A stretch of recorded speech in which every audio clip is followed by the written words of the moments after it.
So the presentation is titled In Search of the Soul, and it is 22 years of DS architecture.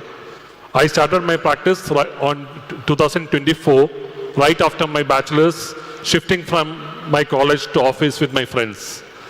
And the practice is called D-Earth. It's situated in a small town, Calicut. I just checked Bathinda and Calicut. Bathinda is around 5 lakh population. Calicut is around 10 lakh. We are both tier 3 cities, and we are both small towns that way. And my presentation is titled, Through the Life of Our Architecture, the Masala period, which I call the beginning of any practice, and the philosophy in the making, and the practice that went beyond Kerala, and a lot of this practice which went beyond architecture as well, in terms of consortiums, a community of practice, and also a practice which we are now.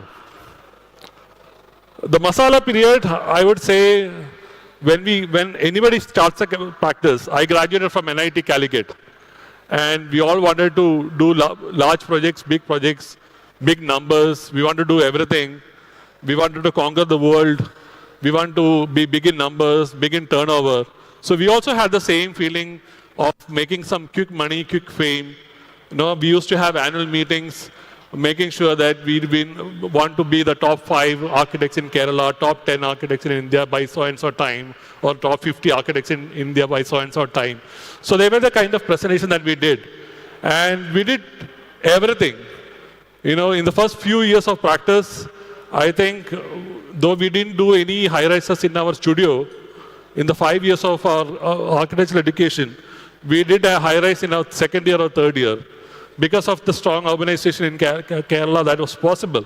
So we did try out every single type of project possible. And there was something that was there as an inherent aesthetic, and we were just trying to capitalize on that.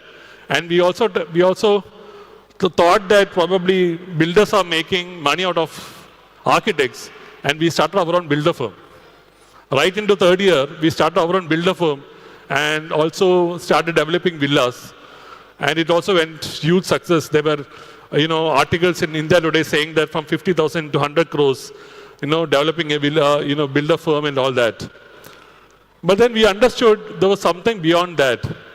There was something beyond all this kind of projects and numbers, in terms of drawing, in terms of, years into practice.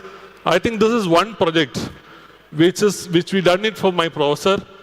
I think in the 4th year of our practice, which changed our life on seeing what is the real essence of architecture. Now, how do you say what is good architecture? What does this built and brick and mortar feel about? So this was one project which we got the first award as well in the state of Kerala. And I then, okay, then we have to pause. And I did my master's from NUS Singapore after this, and came back and started to reflect upon what possibility architecture has. Architecture has not just in terms of doing buildings, but also in terms of the value of profession and how it can be very important for the society. And we invited a lot of architects to a small little office in Calicut, and we did a lot of discussions on our projects and on the kind of different possibilities of architecture that can really have. And that eventually made our senses more sharper, made our eyes more deeper, made our ears more sharper, and say, okay, we'll go to the sites, we'll talk to the craftsmen, we'll talk to the materials, because that was never taught. One of those pioneering institute in India, NIT Calicut, which then this were never taught. So I think that's a point when we went to the site, we talked to the craftsmen, we understood what they are. We were realizing, there is something missing in the kind of education that we have as architects. It's not about plans, it's not about functions alone, it's not about brick and mortar or technology alone. And there is something a lot beyond. So we traveled from north to south. We traveled a lot into traditional architecture. We talked to people who practice traditional architecture. We talked to people who practice traditional craft, and understood there is a little beyond what we taught as architecture. And then we understood we need a philosophy, and we need to work with the philosophy. I think philosophy of architecture is not about the visual outlook of architecture. It is a lot beyond. It is actually an extension of what we are, what we do, and what we practice, and what we want the society to be. And that is how the philosophy of the earth came into being. And we looked into this wonderful little sketches of Geoffrey Bawa.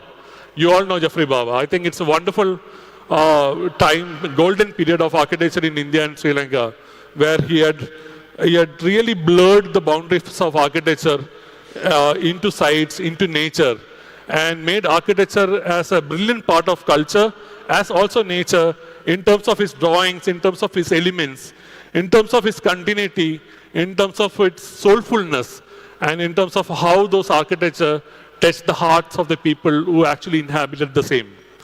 So we went and looked deeply into this kind of sketches, deeply into the sites of understanding on architecture, and then understood architecture is not just about plans, but also beyond plans.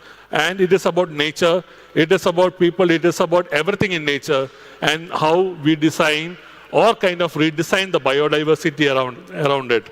So Geoffrey Bawa's plans, Geoffrey Bawa's architecture definitely influenced a lot of our practice. And we looked into practice, from that point, looked into practice a lot more as an extension of architecture. So this is one of the sketches which I made in Hyderabad. And we understood that architecture is about imbibing the spirit of nature, the spirit of the place, the spirit of the people, the culture that we belong to. So we looked at sketches as a way of looking beyond architecture. These are the kind of experiments that we did in office in terms of how the architecture can be and how the extension can go into the nature. So we all try to do a lot of these iterations on how architecture can go beyond just one plain line and the setbacks which is defined by rules.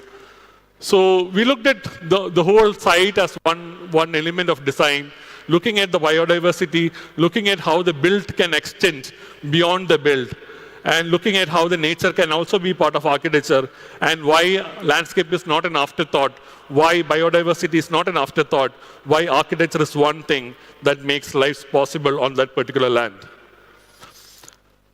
And looked at how each land, with its context, with its climate, with its shape, with its configuration, with its people, with its personalization, become extremely different from what other site was. And from the residences to public spaces, from drawing the activities on that public spaces to drawing the animals on the spaces, we looked beyond what architecture can be. And also looking beyond what humans can, looking at the cat's courtyard and how the cat's courtyard can be. And then we found out this brilliant book of Johanni Palasma, which talked about architecture is not about visual aesthetics. It's not about what we see. It is completely about what we experience, what our body experience, what our tactility is, what we imbibe about that space. And I think that the whole idea of this experiencing architecture beyond the vision, through the senses, made our understanding of architecture completely different. So looking beyond our eyes, whether the sight is our dominant sense, our dependence on our eyes to appreciate the beauty and space is one of the major reasons of the erosion of the sense of aesthetics. I think once we go beyond that, and looked at around the wholesome experience of architecture, there is a sense of architecture that will now start to emerge. And then we start to look at architecture beyond visual alone. How does architecture sound? How does architecture feel? So when you have this rain coming in, when you have the sense of water coming in, when you have this courtyard coming into a project, when you have the greenery around, it is not just about the visual photograph. It is about this experience that builds the feeling of a courtyard. It's so mindful. Sorry. Can you click it?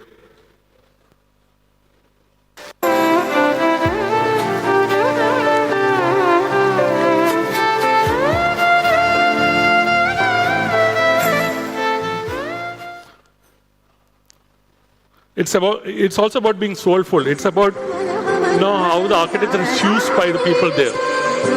It is about how architecture responds to that, to the front yard, to that threshold, to those transitions, and how people use it, and how the elements of water, how the elements of tradition, how the elements of vernacular can actually come in.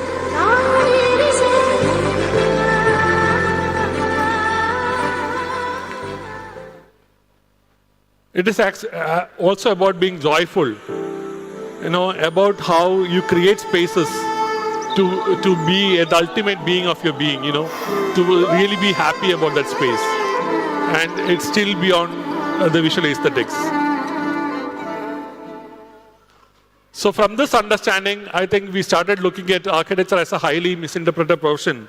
And we understood that it is not for the the luxury alone. It's not for the rich alone. Architecture is something that is important for the everyday of every single human being that is on earth. So that means there is a lot of impact that you can do through architecture, even to the smallest house that you can actually do. And we also understood that it is not just education that builds us. It is about the experience that made me the architect. It is about the traveling. It's about my interaction with people like you. It's about my coming to these conferences. It is about the debates. It is about dialogues. It is about my communication with my craftsmen. It is about me being at the site, talking to the site. It's about me talking to the materials that made what the architecture is. And we also made sure that the philosophy of practice was an extremely important point, and what it is not a one single statement. It's not something that is static. It has to move on, and it is a philosophy that has to be completely nurtured. And we looked around the potential of having a philosophical body, and we created this nurture, create, belong 10 years before, which is also an extension of our life. Talking about the entire thing.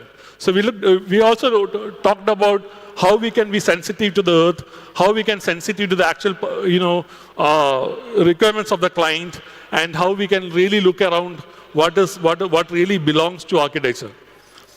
And from the initial philosophy of being sensitive to the earth, being sensitive to the clients, we also started, okay, let's not just be sensitive, let's also celebrate.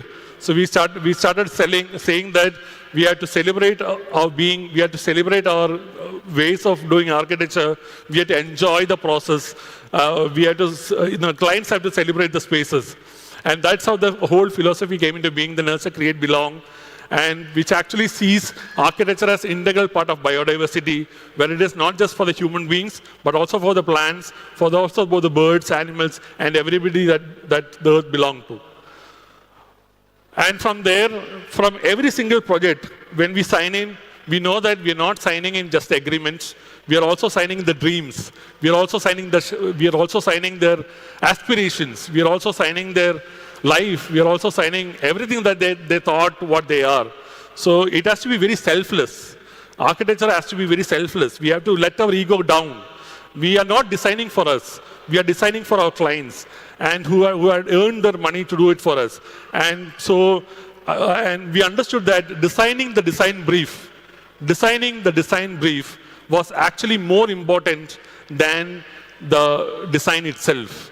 It's not about number of bedrooms, it's not about the square feet, it's not about the budget, it's about how you want to eat, how you want to cook, what your culture of the family is, how you want to meet, who all come to the house, how we want to sleep, and it's about their life. So this conversation with the client was extremely important. We started spending a lot of time in these initial conversations, trying to build up something that would really nurture a quality design brief, that would eventually the client and us would enjoy that journey. And from there, I think it is also important to understand that architecture is not static. It's not about future, it's not about past, it's about past and future, and it's a collection of memories. So as an architect, you're also a custodian of culture, you're also a custodian of their belief, you're also a custodian of the entire place and identity, and how you carry from the past a lot of those memories which you carry to the future. So we started looking at this kind of wholesome site diagrams, looking at architecture and extension of the entire biodiversity, where we thought the whole sketch will talk about a lot more about the outside of architecture.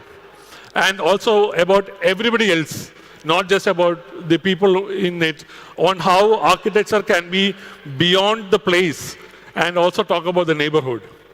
And now, philosophy is okay, philosophy is done. How do we actually make it practical on projects? We started with a lot of the small projects in our small town in Calicut and also in neighboring towns in Talasheri.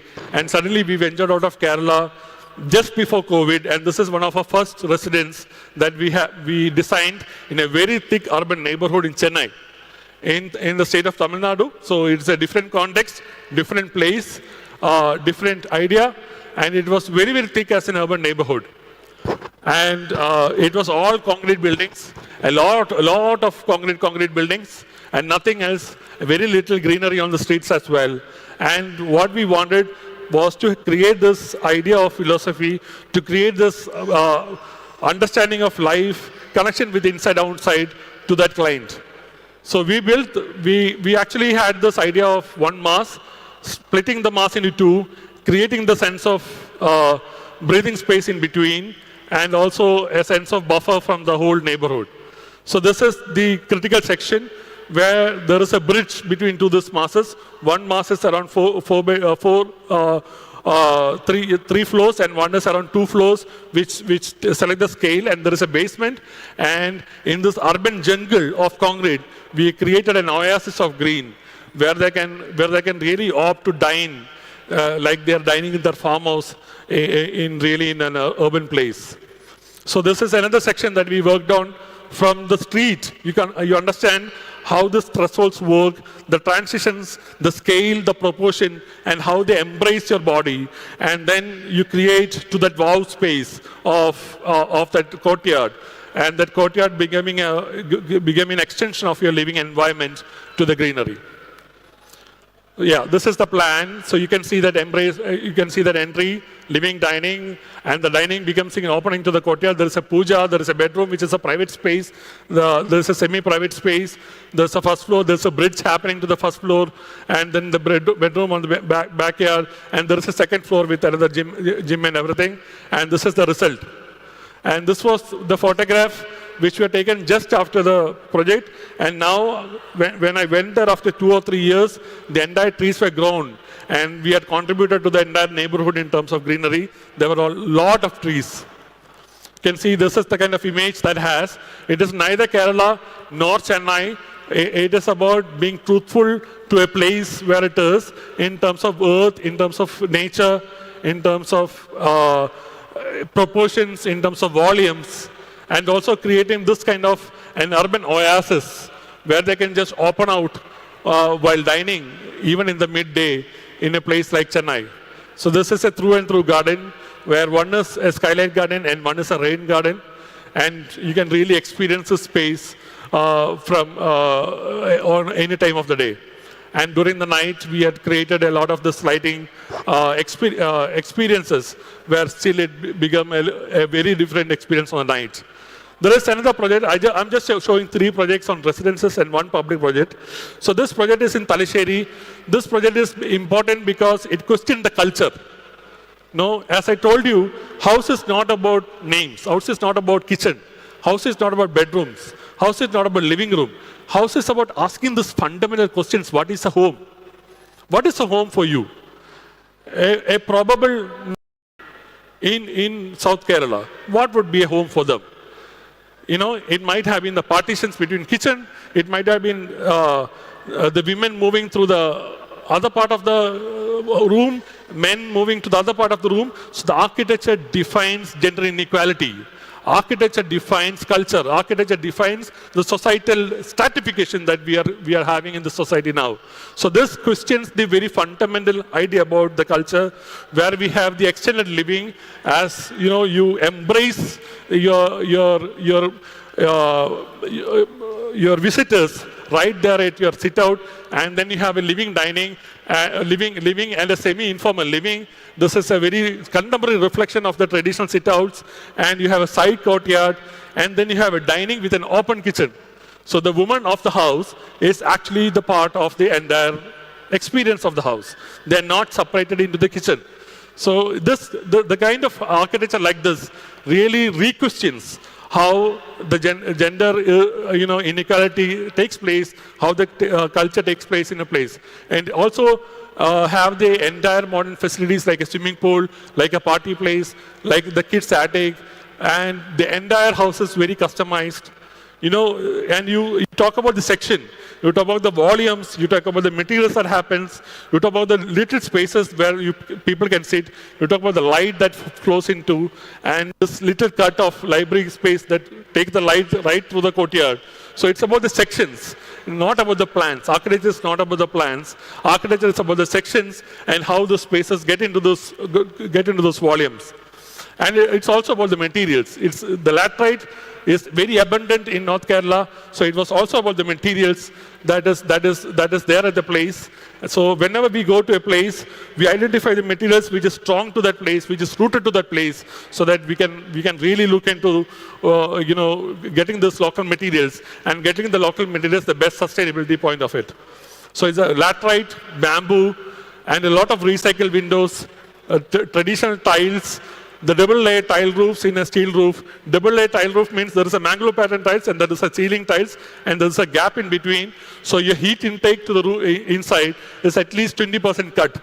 So, and then polished plastering, no texture, no paint, no emulsions, but polished plaster. And a lot of this luxury that comes from part of it. Oxides, every single furniture is customized. So there is a lot of modernity. It's not about vernacular. It's not about traditional. There is a lot of modernity. There is a lot of minimalism. But it is about personalization on how each client and how each context can warrant. And there's a lot of connection to the nature. The oxide and then the recycled wood. A lot of those repurposed wood from the old handrails. How the light actually comes from the roof. And that reflects the life into the courtyards.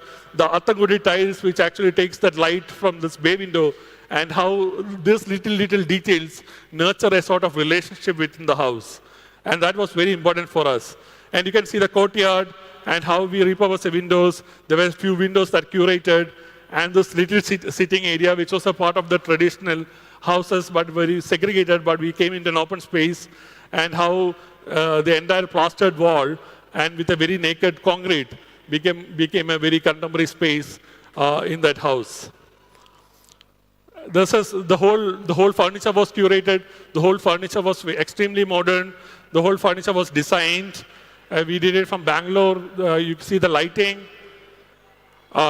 Yeah, that was the second project. And now we are going to the third project, which is a farmhouse in a landscape in North Kerala, which is called Malhar. This project is in 6 acres. But the project as such is in 1 acre, and the 5 acres is about landscape. So it's called Malha. So it's situated in a large landscape, in a 6-acre plot. And then there is this plot, and there is a stream which actually runs and bifurcates the 6 acres. So we have the entry from here, and we have the stream. So we wanted to connect that stream. And there was this, we wanted to have this parking and everything there. And that was the most main buildable part. As everybody look Vastu. Across the nation looks Vastu. I don't know what Vastu is about. For me, Vastu is about climatology. But across the nation looked Vastu. And this was actually the most buildable part. And the rest of this is the farm. So the first decision we made is to make the water body bigger. And then make this into a social space. And make the building part very slender, so that it just sits in the landscape. The architecture is very silent in the landscape. Architecture is not loud. Architecture is not pronouncing it to be a very solid part on the land. And how architecture can be extremely silent as the Jeffrey Baba's designs. So there was one linear form, and there was another linear form which is perpendicular to it. And then we created the sense of extensions, which is from the walls, and the sense of extension with the walls again, and a small area which is the music space for the Malhar, and a lot of this ideas about how the entire section can flow into that water.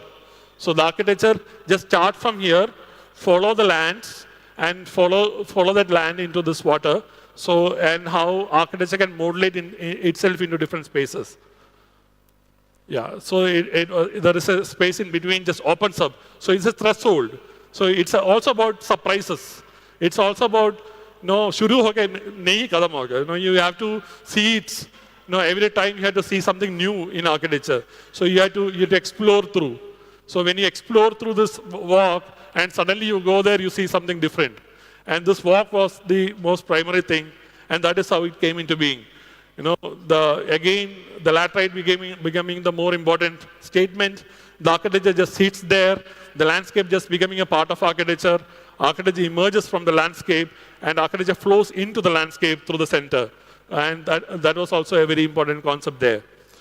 So you can see how architecture is extremely silent, extremely minimal, respecting the frames of nature that is there. The two frames, it is a 3-bedroom house with a living dining kitchen. And then there's a pool and there's a music space. Yeah, the flows and how the house just flows into one element to another. And how the light is being filtered into the space. How, the pool just extends to the kind of landscape that is there. And how we have curated little furniture. So we try to design every little furniture that is in a house. And we don't buy. We customize every little bit and try to repurpose a lot of this furniture as well. And also look at art and craft that can be part of it. The landscapes, the windows, the lighting. The Kota stone is celebrated as one of the most important elements. I heard somebody talking about a Kota stone and then it being associated with the railway stations and the government buildings. But I think it's about how we use it and how we actually talk about it. The layering of architecture in terms of landscape, you really don't know where architecture ends and landscape starts.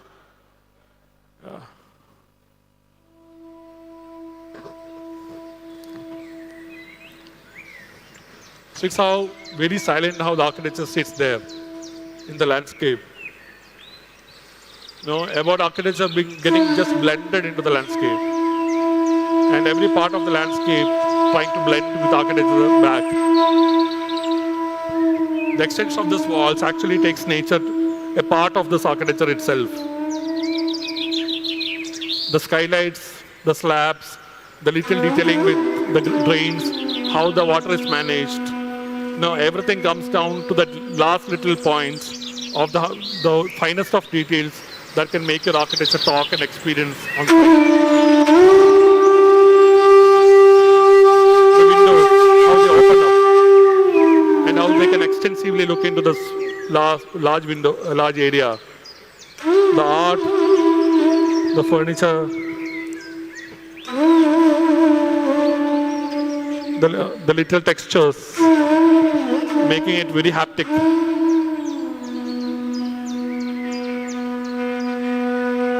The laterite in another way, the built-in cords, the water body.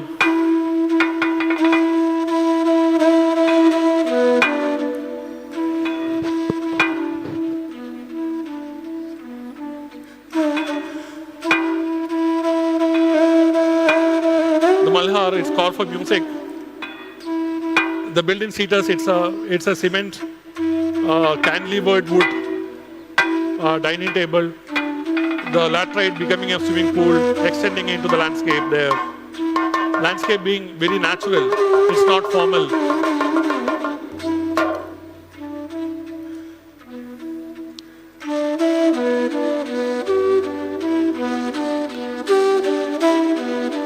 The kids enjoy the place. Yeah, so I'll just go a little fast. So the de-earth residences are not about elevations, not about forms, not about the budget, not about the numbers. It's about celebrating the inside and outside and how you can connect the nature and the built always. The celebrating the thresholds. How do you connect to the streets? How do you extend that warm welcome to the people? How do you communicate to the people who are walking to the street? How do you know that you are entering into your own space? That typical threshold that you had in your traditional spaces. Now, how do you redefine it in your modern context? It's about those transitions. How do you walk into your house? No, how do you shed your daily tensions and walk into your house? By the time when you reach your front door, no, how do you be little calm and really peaceful? It's about these connections of rain and mud and petrichor, that smell of soil. It's about those little materials and details, and about how these materials stand on ground, how those little connections are made in terms of stones, wood, and also this little craft that can go into these experiences. So how the traditional art and craft being celebrated in your at your house. It's about your memories and culture. And this is again in a city, in Cochin, where the left and right is about tall buildings. And they moved from their Palakkad Agraharam. Agraharam is a traditional Brahmin house, to a city in Cochin. And we wanted to create the space where they can draw the column without the buildings looking at them. And we created this kind of mask. And right here at 1 feet, you can see the building. But then landscape, the terrace, this is at first floor. So landscape and terrace created the space to actually perform there. And how to celebrate life and relationships. And how to make people own the space. And celebrating light, through the day. Celebrating rain. Celebrating colors. Celebrating little details. And how you use the colors depending on the personal aspirations and personalization of the place. And also the craft, the time. Now, how do you place your courtyards? What is your east courtyard? What is your breakfast courtyard? What is your west courtyard? What is your, what are the courtyards just mean with the elements of time? How do you relate your time to your daily life? And celebrating landscape as an extension of the life itself, and also happiness. Finally, it is all about happiness that we can give to our clients and also the people. So I'm going again fast. It shows 12 minutes. So in varying context and culture, somehow from being a little town in the south of Kerala, we are doing 65% of our projects outside Kerala now. And a lot of them are in very different contexts in 8 different states. From right in Punjab, we are doing a project in Hoshiarpur. We just completed a project in Hoshiarpur. To Maharashtra, to Telangana, to Andhra Pradesh, to Goa, to Bangalore, to Karnataka, to Delhi, Noida, Sector 22, to Tamil Nadu. So how do you respond to this kind of concept in different places? When in Kerala, we are talking about Kerala. We are talking about the materials, we are talking about the form, we are talking about the culture, we are talking about the symbols that is in Kerala. So this is our new project in Kerala, which talks about landscapes, which talks about transitions. But when in Bokarden, this is a project in Aurangabad, Bokarden. This is a party for a political office for a political party. And in Bokarden, when you are going to Bokarden, we are talking about Bokarden. And the materials are different. The kind of texture is different. The kind of transition is different. The element is different. But this place is still soulful. It's about carving out meeting spaces, a gallery, a place for the MP and MLA to meet. It is an office for an existing MLA and erstwhile ex-railway minister of Modi ji in Bokarden. So it's an office there. And when in Pune, talk about Pune, about the difference in courtyard, difference in culture, difference in transitions, difference in how the courtyards can be. When in Tamil Nadu, talk about Tamil Nadu, in terms of symbols, in terms of spaces, in terms of proportions. And when in Goa, talk about Goa. In terms of the architecture that Goa belongs to, in terms of materials that Goa belongs to, in terms of ideas that Goa belong to. We are doing at least 3 or 4 projects in Goa now. At the end, we also don't believe in the kind of personal practice that we do. We practice in a lot of consortiums. And architecture community is extremely together there in Calicut. We have a consortium with the 2i, DAC, Space Art. I think you've been heard Tabadi. Tabadi is one of the nationally known firm. And this is our local MLA, and these are all the architects. And that's me into 3 different architects. And we co-founded this institution called Avini Institute of Design, which is there in Kerala for the last 10 years. And this is the camaraderie of architects talking about what the education, how the education can be different in terms of bringing about a change through architecture. We also try to indulge ourselves in a lot of government projects, public projects, because that is exactly where the change of architecture has to happen. And we get into really social projects. We get into the discussion on the side with IAS, also get into very, very sensitive projects like tribal village. Talking about architecture touching the last point of the strata of the society. And when they really were displaced from the flood, we went to them. We had coordinated 33 departments. It was a failure project. They didn't finally hear us. We did 10 residences out of 30 residences, but then they demanded the concrete houses. This were the houses that we did. We did a master plan, and then we created this beautiful courtyard houses, and 10 of them happened. But then the rest of this didn't happen because they wanted the modern concrete block houses. But that is how the life would be. But every little project, every little failure that we have is definitely another kind of experiences and another kind of learning. And we also work with the government a lot. We work with the Chief Minister of Kerala a lot in terms of 3 or 4 projects, in terms of large heritage, the educational institutions, and try to bring back the heritage, try to look at the how heritage can really revive. And the most interesting part of it is this collective of architects in Calicut, which is IA Calicut Center. And I was a proud chairman of IA Calicut Center for 3 years when we won the Best Center in India award. And we also reframed the idea of IA National Awards with the Crossroads events in Calicut. We did 56 projects in the city as pro bono. And everybody said we shouldn't do the project for free. We said we are not doing projects for free. We are investing in the city. Because there was no value for the architects. Nobody called architects for discussions. Nobody called architects for meetings. But the moment we did, and the idea of this birth to death, we did from Amma Totil. Amma Totil is a place where you receive small babies, discarded babies. They can go and place their discarded babies in that place. And it was awarded a state architectural award, a small shelter. We also did a crematorium. And the crematorium is that last extent. And there were primary schools, there were schools, there were several other areas. So we did from birth to death, 52 projects.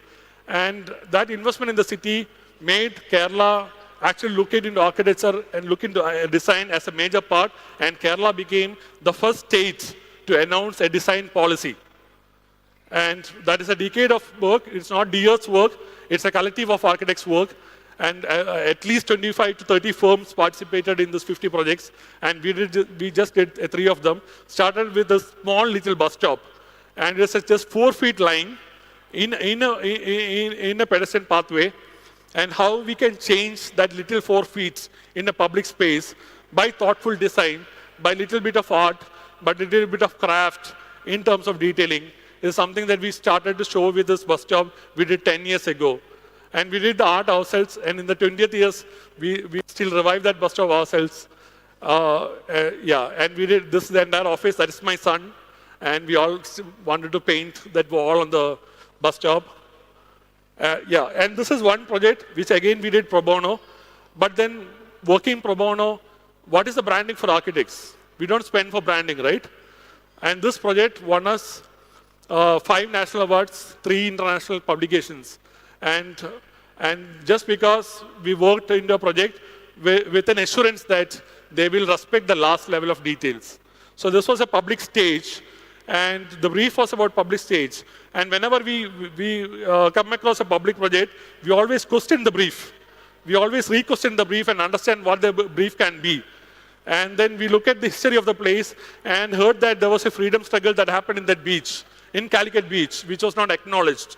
And we thought that beach can be a memorial for that freedom struggle.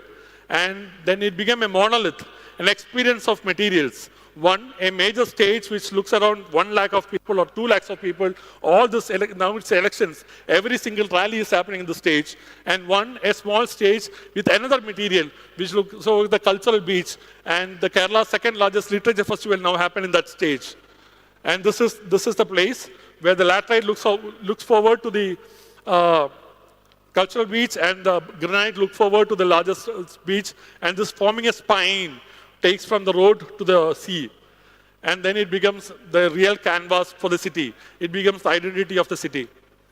And it's also an urban museum, because in the center we found out other funds. We curated the history of maritime Calicut, and we engraved that on the stainless steel to put it on the walls. So whenever somebody comes and walks through this place, they actually can see the history of the place, walking into this and coming back.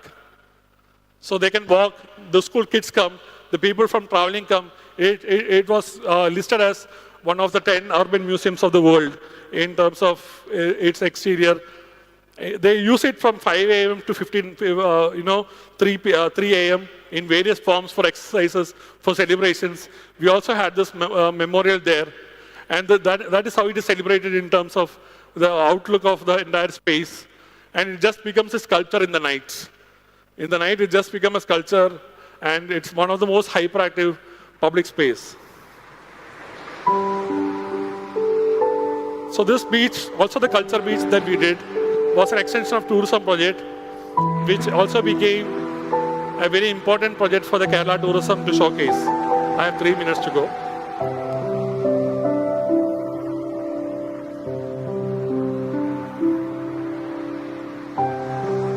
So this was a heritage building that we revived.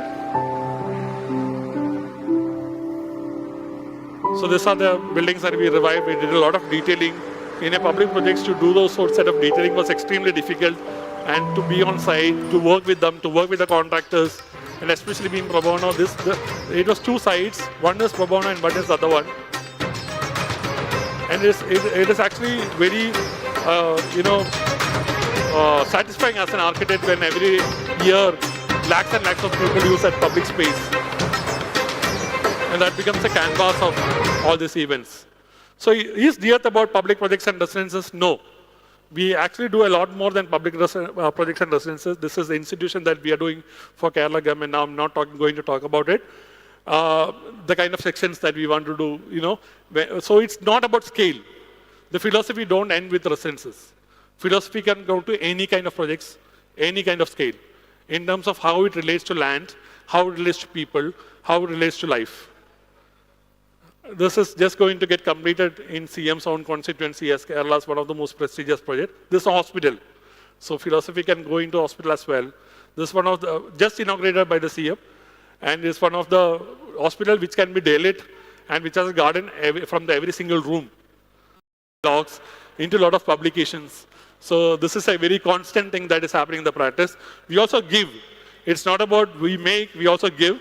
We also do a lot of this pro bono projects, not just for public, but also for small little houses, for the needy, for the cancer patients, for the little 5-bedroom houses. So I'm glad that we are afforded to put that amount. This is our office, architects working on site to put the roof on board to this little 5 lakh house we gave to homeless. And again, the kind of details. Another 5 lakh residents, where I'm glad I got a hug by K.T. Ravindran, who visited this house. And we won an award, Kerala State Golden Leaf Award for Sustainable Architecture. And finally, the branding and the award comes to this little 1,500 square feet house. We are all doing 10,000 square feet houses. But finally, the award came to this 500 square feet house, which was given to a cancer patient. We do a lot of celebrations. We lose a project, we celebrate. We win a project, we celebrate. The birthday, we celebrate. If anybody has any issues, we celebrate. And this is our office. Apart from myself and Nishan, we have another team of architects. We have a lot of partners. It's a very collaborative practice where we discuss and everything happens. We cook, we eat together, we celebrate together, we travel together. Yeah. So basically, I am saying the philosophy is not about the work. Philosophy is about life. Philosophy is about practice and how we find happiness, how we find that culture into the practice. So we find happiness every moment, every day, in every task, along this journey, celebrating our work and our relationship. And that is what the earth is. So we believe that there has to be a natural aging process where we age gracefully with the landscape and we stand the test of time and create really timeless architecture. So I'm just throwing down the questions in search of the soul on asking you how immersive our process, how critical have we been of our own practice, how inclusive have been about all the people, all non-humans in the practice, why we need to learn to fail. Now I can do an entire keynote on the failures of my practice. So I think it is very important to fail and how to negotiate, how to lead and evolve, and trying to understand our being. There is this critical question whether this philosophical practice like the earth is profitable. I think it is yes.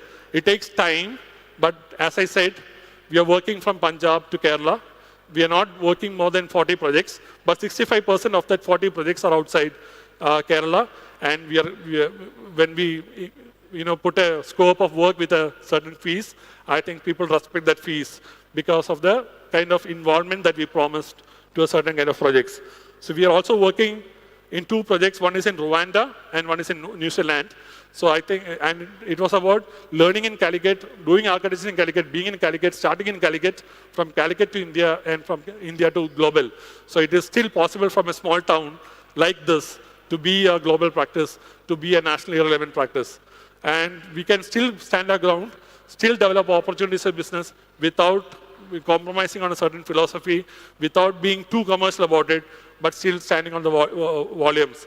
So I think it is very important to develop this collective consciousness in our practice, where the whole practice, the whole community of 30 people or 39 people talk what I am talking today here. And that is not an easy thing. That is an ongoing thing. We still give a lot of effort to do that. Will AI kill practice? No, AI will not kill architecture practice. The practices like the earth, which is humane, will remain because we are using a lot of AI in our practice now. Apart from sketches to 3D views to presentations, we started using a lot of AI. We were the first practice who had created the VI in terms of our office. We created a VI for an entire public project in the office. So AI is going to enhance the experience of our practice. And finally, it is about nurturing ownership, happiness, and celebrating each day. So that's me and my partner. Live, work, celebrate, give. Sorry for extending till 8:30. Thank you so much.